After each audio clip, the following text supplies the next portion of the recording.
Hi hello నమస్తే welcome to సింగిడి. ప్రస్తుతం మనం ఉన్నాము KBR park Hyderabad gate number 1 దగ్గర ఉన్నాము.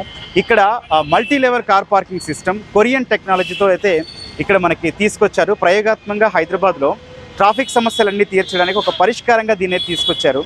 అయితే ప్రస్తుతం ఇది ప్రయోగాత్మకంగా టెస్ట్ కట్ దశలోనే ఉంది. అంటే కార్లు తీసుకొచ్చి ఒకే ఏరియాలో 72 కార్లు అయితే పార్క్ చేస్తున్నారు. జస్ట్ 400 గజాల స్థలంలో 72 కార్లు పార్కింగ్ చేస్తున్నారు అనమాట. సో వేరే దగ్గర సక్సెస్ఫుల్ అయిన ఈ ఫార్ములాని ఇక్కడైతే అప్లై చేస్తున్నారు. మరి మనం చూస్తూనే ఉంటాం హైదరాబాద్లో కార్ పార్క్ చేయాలంటే ఎంత కష్టమో. సో వీటికి చెక్ పెట్టాలని తీసుకొస్తున్నటువంటి ఈ multi level car parking system ఏందో, ఎట్లా నడుస్తుంది, అసలు దీన్ని ఎట్లా ఆపరేట్ చేస్తారు, ఎంతవరకు సేఫ్, ఇవన్నీ కూడా ఒకసారి చూద్దాం. ప్రస్తుతం ఇక్కడ ఒక కార్ వస్తుంది కదా, దాన్ని ఇక్కడ సెన్సార్ నుంచి ఎట్లా ఆపరేట్ చేస్తారో ఒకసారి మనం తెలుసుకుందాం. ఒకసారి ఎక్స్ప్లెయిన్ చేయండి. ఇప్పుడు మనకి థర్డ్ A3లో వచ్చి కార్ పార్క్ అవుతుంది కదండి. ఓకే, ఈ పార్క్ అయిపోయిన వెంటనే మనం ఇక్కడ సెలెక్ట్ చేసుకోవాలి. ఏదైతే పైలట్ ఎంటీగా ఉందా లేదంటే ఏదైనా కార్ రిమూవ్ చేసేది ఉంటే ఆ నంబర్ ఎంటర్ చేసుకుని కాల్ పైలట్ కొట్టేస్తే ఇమీడియట్ గా వచ్చేది ల్యాండ్ అవుతుంది. ఓకే, ఇప్పుడు 3లో ఉంది. నెక్స్ట్ మనకి ఏ కార్ అయితే మనకి ఎగ్జిట్ అవ్వాలనుకుంటుందో ఆ పైలట్ నంబర్ ఎంటర్ చేయగానే ఇమీడియట్ గా వచ్చి కింద వెయిట్ చేస్తుంది. ఓకే అండి. ఒకవేళ ఇంత వెయిట్ ని ఇవి బేర్ చేయగలవా? ఇది వచ్చేసి ఈ సెగ్మెంట్ మొత్తం ఈ 5 స్టాక్స్ వచ్చి 3 టన్స్ వరకు కెపాసిటీ అండి. ఓన్లీ 6th వన్ ఉంది కదా లాస్ట్, అది 5 టన్స్ వరకు కెపాసిటీ. అది ఆ లాస్ట్ దాంట్లో ప్రీమియం లగ్జరీ వెహికల్స్ అన్ని దాంట్లోనే వెళ్తున్నాయి. అది మనకి లాంగ్ ఉంటుంది కదా, సో దానికోసం సపరేట్ గా దాన్ని డిజైన్ చేయించాం. ప్రస్తుతం ఒక కార్ వస్తుంది, మనం ఇప్పుడు చూడొచ్చు. ప్రస్తుతం ఆయన ఏం చేస్తున్నాడో చూద్దాం. అదిగో ఆపరేటర్ తన పని కంప్లీట్ చేసుకున్నాక చూడండి కార్ ఎట్లా వెళ్తుందో.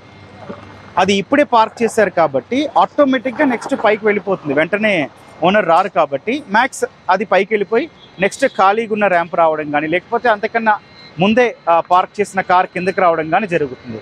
ఇదంతా చాలా పకడ్బందీగా అయితే నిర్వహిస్తున్నారు. కంప్లీట్ కొరియన్ టెక్నాలజీ ఏదైతే అక్కడ సక్సెస్ అయిన టెక్నాలజీని తీసుకొచ్చి ఇక్కడ ప్రతిదీ పిన్ టు పిన్ చూసుకొని ఇక్కడైతే చేయడం అయితే జరుగుతుంది. కానీ ఇప్పుడైతే కస్టమర్లు అందరూ కూడా చాలా హ్యాపీ ఫీల్ అవుతున్నారు. నిజంగా హైదరాబాద్లో ట్రాఫిక్ కష్టాలకి చెక్ పెట్టే ఒక మంచి ఛాన్స్ ఉందని కూడా చెప్తూ ఉన్నారు. కార్ పైకి వెళ్తున్న దృశ్యాలు కూడా చాలా క్లియర్గా చూడొచ్చు. మనకి ఖాళీగా ఉన్న ర్యాంప్ మాత్రం కిందకు వచ్చేస్తూ ఉంది. సో దట్ నెక్స్ట్ కార్ కూడా పార్క్ చేయడానికి రెడీగా ఉందన్నమాట. సో ఇప్పుడంటే ఓకే, కానీ ఒక 100 కార్లు వస్తే ఏంటి పరిస్థితి? అప్పటి వరకు మళ్ళీ పార్క్ చేసినవి వెనక్కి వెళ్ళడానికి ఈజీగా ఉంటుందా అంటే ఇక్కడ మాత్రం ఎంట్రీ చాలా చిన్నగానే ఉందని చెప్పొచ్చు. మేబీ పడితే ఒక 2 కార్లు మాత్రమే పడతాయి. కార్లు ఎక్కువ వస్తే, ఫ్లోటింగ్ ఎక్కువ ఉంటే ఆ టైంలో ఏం చేస్తారు అనేది కూడా చూడాల్సి. ఈ కొరియన్ టెక్నాలజీతో ఇప్పటి వరకు ట్రయల్స్ అయితే సక్సెస్ఫుల్గా రన్ అవుతున్నాయి. అయితే ఇక్కడ దీనికి సంబంధించినటువంటి ఇన్ఛార్జ్ ప్రవీణ్ గారు మనతో పాటు ఉన్నారు. ఒకసారి ఆయనతో మాట్లాడదాం. సిస్టమ్ ఎట్లా నడుస్తుంది, అట్లాగే కార్ ఓనర్స్ వాళ్ళ నుంచి ఫీడ్బ్యాక్ ఎట్లా ఉందనేది కూడా ఒకసారి చూద్దాం. హలో భయ్యా, నైస్ మీటింగ్ యూ. అసలు ఎట్లా ఉంది? స్టార్టింగ్ ఆలోచన వచ్చినప్పుడు మీ మనసులో మెదిలింది ఏంటి? అంటే భయం ఉందా? నిజంగా హైదరాబాద్ ట్రాఫిక్ని మనం చేస్తామన్న ఒక ఆలోచన ఉందా? ఇప్పుడు ఎట్లా ఉంది? అంటే యాక్చువల్గా మేము ఇది ఛాలెంజ్ గానే తీసుకున్నామండి. హైదరాబాద్లో వచ్చి మెయిన్ ఈ ప్లేస్లో వాకర్స్ చాలా మంది ఉంటారు కదా, సో ట్రాఫిక్ ఇష్యూ చాలా జరుగుతుంది ఇక్కడనే. గవర్నమెంట్ నుంచి ఫస్ట్ ప్రపోజల్ రాగానే మేము ఛాలెంజ్ తీసుకుని ప్రాజెక్ట్ చేయడం జరిగింది. ఇప్పటి వరకు ప్రస్తుతానికి ఉన్న రివ్యూస్ అయితే 100% బాగుందని అంటున్నారు. ఎవరైతే ఫీడ్బ్యాక్స్ బ్యాడ్లీ ఏం రాలేము. మాకు పెట్టినందుకు చాలా మంచి రివ్యూస్ ఇస్తున్నారు, వాళ్ళకి యూజ్ అవుతుందని చెప్తున్నారు అందరు. ఓకే, అంటే ఎట్లా నడుస్తుంది సిస్టమ్? అంటే ఒక కార్ వస్తుంది, ఇప్పుడు ర్యాంప్ మీద పార్క్ అయిపోతుంది, మన వాళ్ళు అక్కడ ఏదో బోర్డులో చేస్తున్నారు, వెంటనే వెళ్ళిపోతుంది. ఎట్లా నడుస్తుంది సిస్టమ్? అంటే ఇప్పుడు పైలట్స్ అంటారండి వీటిని. ఓకే, మొత్తం మనకి 72 పైలట్స్ ఉంటాయి. ఓకే, 6 స్టాక్స్ ఉంటాయి. ఈ స్టాక్ లో 12 కార్స్ వస్తుంది. ఓకే, 12 కార్స్ ఒకసారి ఆ పైలట్ లో వచ్చి పార్క్ అవ్వగానే మనకి సిస్టమ్ ఉంటుంది. దాంట్లో సిస్టమ్ లో సెలెక్ట్ చేసుకోవడమే ఉంటుంది. ఇప్పుడు D11 ఉంది కదా, నెక్స్ట్ D12 కాగానే D12 కాల్ చేయగానే అది వచ్చి పైలట్ ర్యాంప్ పైన వెయిట్ చేస్తుంది. ఓకే, దీన్ని ప్రైస్ కాస్ట్ ఏమన్నా మనం అనౌన్స్ చేసామా, లేకపోతే ఎంత ఉండే ఛాన్స్ ఉంది? ఇది పార్కింగ్ ఫీజ్. ఇంకా నాకు మేనేజ్మెంట్ ఏం దాని గురించి చెప్పలేదు. అఫీషియల్ గా ఓపెన్ అయ్యాక ప్రైజెస్ అన్ని స్టార్ట్ అవుతుంది. కానీ ఒకటి ఎంట్రీ మాత్రం చాలా నేరోగా కనిపిస్తోంది ఇప్పటి వరకు అయితే, ఇంకా పూర్తి కావాల్సి ఉన్నా కూడా. మరి ఒకవేళ ఇక్కడ 72 కార్స్ వరకు మాత్రమే మనం పార్క్ చేయొచ్చు అన్నప్పుడు, అంతకు మించి వచ్చినప్పుడు ఏంటి పరిస్థితి? రైట్, అంటే ఇప్పుడు ఉన్న ప్రస్తుతానికి అయితే మనకి కంటిన్యూస్ గా ఏ కార్ ఆగదు. ఓకే, 1 అవర్ చేంజ్ అయిపోతుంది. ఉన్న 72లో మనం మేనేజ్ చేసుకుంటూ ఉన్న వరకు అయితే మనము ప్రస్తుతానికి కంట్రోల్ చేస్తున్నాము. ఓకే, ఇది పైలట్ ప్రాజెక్ట్ కింద తీసుకున్నారు గవర్నమెంట్. ప్రపోజల్స్ ఉంటే ఇంకా ఫ్రంట్ కూడా ఇంకొచ్చే ఛాన్సెస్ ఉన్నాయి. ఓకే రావాలనే అనుకుంటున్నాం మేము కూడా, ఎందుకంటే అందరికి సమస్య అనేది ఈ ఏరియా వచ్చి అవును ట్రాఫిక్. అవును సో ట్రాఫిక్ ఎక్కడెక్కడ ఉంటుందో ఆ ప్లేస్లలో ప్రపోజల్ ఉంటే చాలా బాగుంటుందని అనుకుంటున్నాం. ఎంత పెద్ద టెక్నాలజీ అయినా ఎక్కడో చిన్న ఫ్లా అయితే కనిపిస్తూ ఉంటుంది. సో ఇటువంటి పార్కింగ్ సిస్టమ్స్ లో అంత అప్ అండ్ డౌన్ వెళ్తున్నప్పుడు ఏ చిన్న సాంకేతిక సమస్య రాకుండా ఎట్లా చేస్తున్నారు, అసలు అట్లాంటి అవకాశాలు వస్తే మీరు ఎట్లా మేనేజ్ చేస్తారు? యాక్చువల్గా ఇది 2 విధాలుగా వాడుకోవచ్చు. మనం పవర్ తో యూజ్ చేసుకోవచ్చు, ఇన్ కేస్ పవర్ లేకపోయినా మనం మోటార్ ని మాన్యువల్ గా యూజ్ చేసుకోవచ్చు.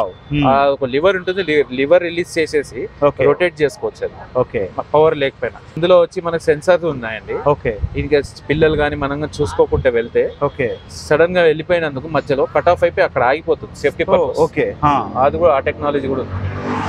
ఇంకొకటి కార్ పార్క్ కాగానే వెంటనే కంప్లీట్ గా పైకి వెళ్ళిపోతుంది. మళ్ళీ అది కిందకు వచ్చేసరికి ఎంత టైం పడుతుంది, లేకపోతే ఈ ఫస్ట్ పైలట్ లోనే ఆపే ఛాన్స్ ఏమన్నా ఉందా? అది అలా ఉండదు కదండి. ఇప్పుడు మనం కార్ పార్క్ చేయగానే కార్ టు కార్ పార్క్ అవ్వడానికి 30 సెకండ్స్ అవుతుంది. ఓకే, ఒక కార్ పార్క్ చేయగానే ఇమీడియట్ గా లిఫ్ట్ చేయాలి కాబట్టి లిఫ్ట్ చేసుకుంటూ ఉంటాం. ఆల్టర్నేట్ ఇంకో కార్ రాగానే నెక్స్ట్ దాని రోటరీ సిస్టమ్ ఇది. సేమ్ మన జైంట్ వీల్ ఎలాగో అలా అలాంటి సిస్టమ్. Yeah, okay. చూడొచ్చు మన కళ్ళ ముందే ఒక కార్ అయితే ఇప్పుడే వచ్చింది అండ్ ఎంత ఈజీగా పార్క్ చేస్తున్నది చూడండి. ఇంత సులభం హైదరాబాద్ ట్రాఫిక్ కి మనము ఇంత ఈజీగా చెక్ పెట్టొచ్చు అన్న దానికి ఇది ఒక శాంపుల్ మాత్రమే అని కూడా చెప్తూ ఉన్నారు. ఎందుకంటే ఇంకా చేయాల్సింది అయితే చాలా ఉంది. ప్రస్తుతం అయితే కేబీఆర్ పార్క్ గేట్ 1 దగ్గర పెట్టినటువంటి ఈ multi level car parking system ఏదైతే ఉందో దానివల్ల వచ్చిన వాళ్ళందరూ ఫీడ్బ్యాక్ మాత్రం చాలా బాగుందని అంటున్నారు. కానీ ఫ్యూచర్లో చూద్దాం ఇంకా ఎట్లాంటి ఛాలెంజెస్ వస్తాయి, వాటన్నిటిని కూడా ఎట్లా ఓవర్కమ్ చేస్తాం. కానీ ఒకటి మాత్రం నిజం, ఇది సక్సెస్ఫుల్ అయిందంటే మాత్రం హైదరాబాద్ ట్రాఫిక్కి మాత్రం చెక్ పెట్టినట్టే చెప్పొచ్చు. మరి ఇప్పుడు ఆల్రెడీ వచ్చి పార్క్ చేస్తున్న వాళ్ళ నుంచి ఏమన్నా మనం అమౌంట్ వసూలు చేస్తున్నామా లేకపోతే? లేదండి, ప్రస్తుతానికైతే ట్రయల్స్ ఆల్రెడీ మేము 20 days అవుతుంది ట్రయల్స్ జరగబట్టి. ఓకే, ఇంకొక 1 week కూడా మీకు ట్రయల్స్ ఉంటుంది. తర్వాత అఫీషియల్ ఓపెన్ అయిపోతుంది. ఓపెన్ అయిన తర్వాత ఎప్పటిలోకి ఓపెన్ అయ్యే ఛాన్స్? ఈ మంత్ 10th లోపు ఓపెన్ అయిపోతుంది. అప్పటి వరకు ఫ్రీ ట్రయల్స్.